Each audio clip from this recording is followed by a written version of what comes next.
let's talk about the basics of making a nether tree farm.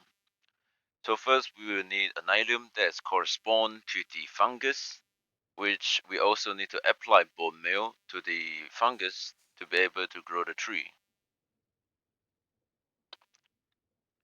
And there's a low chance this this nadium down here will turn into netherrack when a tree is grown or a tree has stayed long enough on it, which we will need bone meal to bone meal it again to turn it back into nylon. This can be done with any nylon that is adjacent to the netherrack for it to turn back into nylon. Here is where we bring in the create mechanics. We will need a player who plays down the rot fungus, which we have now is a deployer placing down the fungus, and this is a failsafe which I have talked about earlier, which if this rubnilium has turned into netherrack, this deployer will immediately turn it back into the nylon block.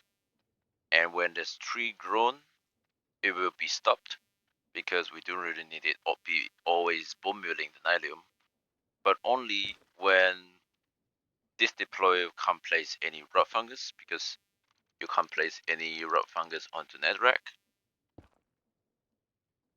And only when that thing is stay long enough, no trees, and it will bone meal the tree again, the netherrack again.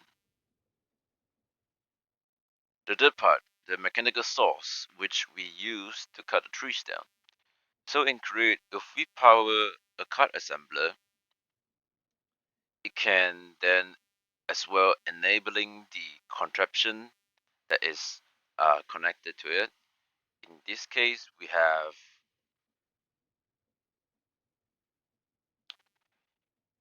the storage for collecting the tree connected, and the mechanical saw connected to the cut assembler. So when a tree grows, this will then turn into a contraption, which will be we chopping down the trees as well as collecting the items.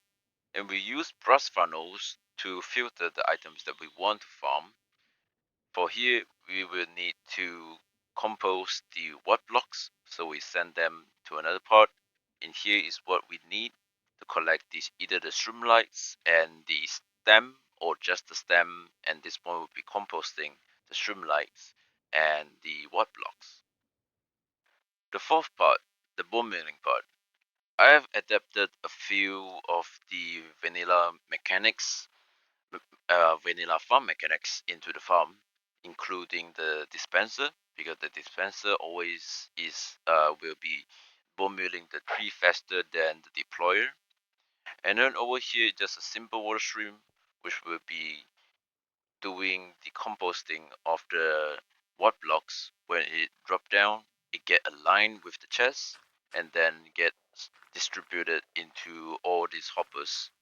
And when it get composed, it will have the bone meal here. And this dropper, or this array of dropper and dispenser over here is an item elevator. So if I have bone meal inside this dropper and I want to send them up to bone meal this fungus, let's remove that and remove any other access inside. So if we turn on this elevator, it will send all the bone meal inside this dropper gets sent all the way up to this dispenser over here, which will be dispensing the fungus and turn it into a tree. And over here is everything combined with the source, the detection system, the failsafe, the bone meal elevator, and the composting area. Let's see this thing in action, shall we?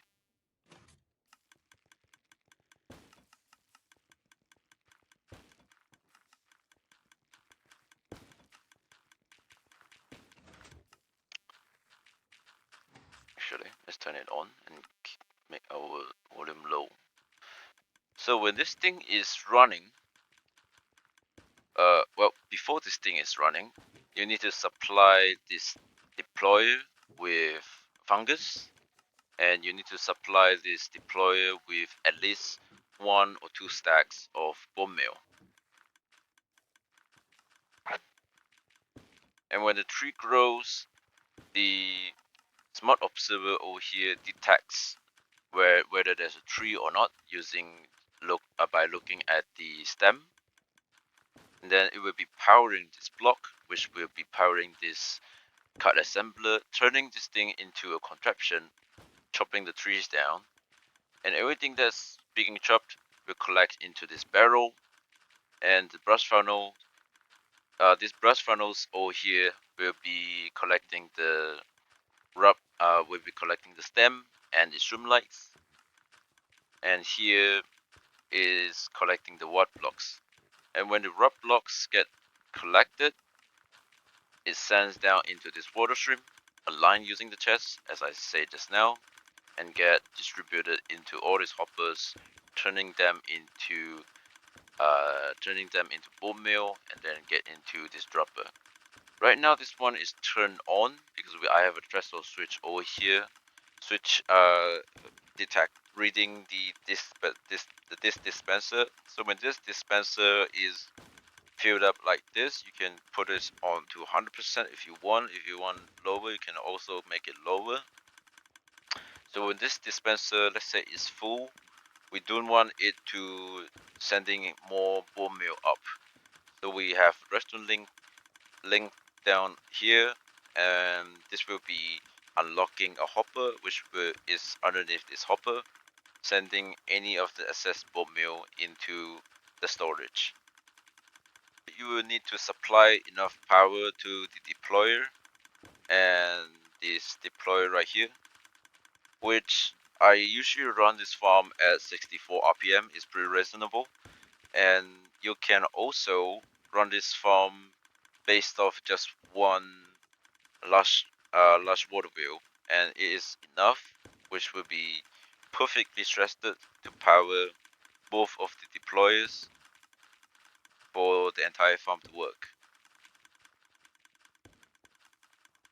And that's pretty much it. I hope you guys enjoy this video.